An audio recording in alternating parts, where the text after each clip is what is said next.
High বন্ধুরা। তো অনেক দিনেরই ইচ্ছা ছিল কেশপুরের বটেশ্বর মন্দিরে যাবার।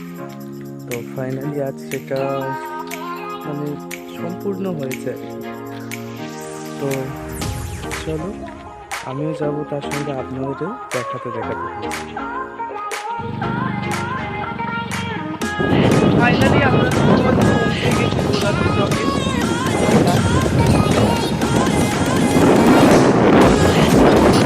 তো গিয়ে দেখা হচ্ছে সকাল সকাল বেরিয়েছি, তখন প্রায় 6টা 6:30 নাগাদ হবে। এদিকে বাইকের ঠান্ডা ঠান্ডা হাওয়াটাও বেশ ভালো লাগছে, আর এদিকে কিছুটা যেতে যেতে এদিকে সূর্যমামাও উঠে পড়েছে। গরমকালে গরম তো হবেই। তো চলো বটেশ্বর মন্দিরে কিন্তু যাওয়া যায়। আর রাস্তায় যেতে যেতে নানান রকম জায়গার কথা বলবো, তো আপনারাও কমেন্টে জানাবেন কিন্তু কার বাড়ি কোথায়। সব থেকে দেখার সুন্দরতম জায়গা হচ্ছে এইটি।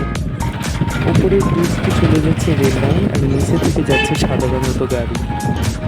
ট্রেনের হুইসেল পেয়েছিলাম ঠিকই, কিন্তু দুর্ভাগ্যবশত ট্রেনটি এখনও আসেনি যে ক্যামেরা বন্দি করবে। তো বেশ যাওয়া যাক আনন্দের সাথে সাথে। হাইওয়েতে উঠে যেরকম গাড়ির জ্যাম, আর সেই রকম গরম, কারণ বেলা হয়ে গেছে। তো আচ্ছা বন্ধুরা, আপনারা বলুন তো এই মোড়টির নাম কি? আপনাদের আশেপাশে যদি তাদের বাড়ি হয়ে থাকে কমেন্টে জানাতে অবশ্যই ভুলবেন না। আমি যতটুকু জানি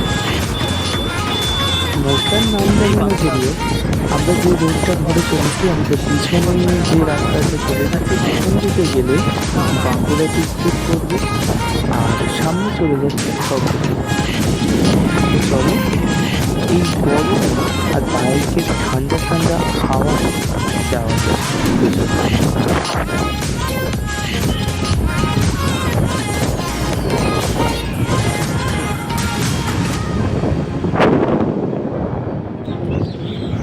এখন আমরা যাচ্ছি শিরোমণি গ্রামের ভেতর থেকে। এই যে রানী শিরোমণি, এক কথায় ইতিহাসের কথা মনে পড়ে যায়। এই রানী শিরোমণি তথা পশ্চিম মেদিনীপুরেতে কোন্নগরে করেছেন মহামায়া মন্দির প্রতিষ্ঠা। দেখতে দেখতে আমরা লালমাটি রাস্তা ধরে চলেছি। তো যাওয়া যাক আস্তে আস্তে। এই সেই লালমাটির রাস্তা। এই লালমাটির রাস্তা দেখলে মনে হবে সোজাসুজি ইতিহাসের কথা মনে পড়বে, কারণ ছোটোবেলায় ইতিহাসে পড়েছি। আমার বাড়ি যেহেতু দক্ষিণ 24 পরগনায়, মেদিনীপুরে নয়, মেদিনীপুরে এক রিলেটিভ বাড়ি থাকার সত্ত্বে আমরা চলেছি বটেশ্বর বাবার মন্দিরে। কি সুন্দর পরিবেশ দেখুন।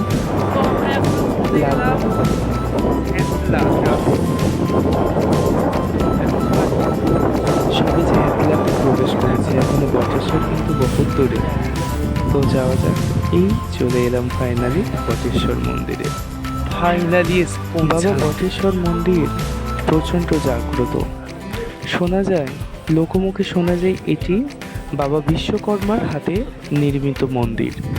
এক রাতের মধ্যে এই মন্দির নির্মাণ কাজ শেষ হয়।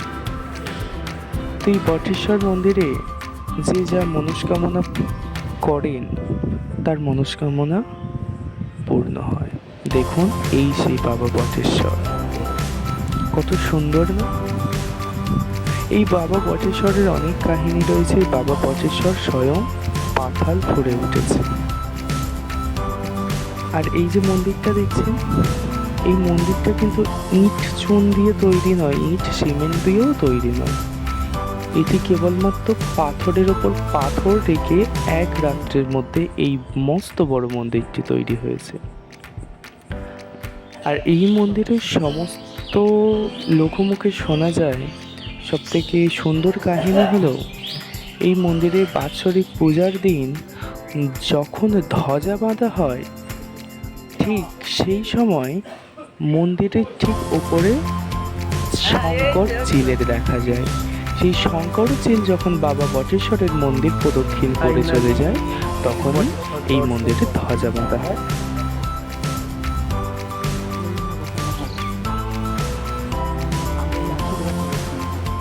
তো আমরা বটেশ্বর মন্দির দর্শন করলাম। তো আপনাদের কার কার বাড়ি এই বটেশ্বর মন্দিরের আশেপাশে কমেন্টে জানাতে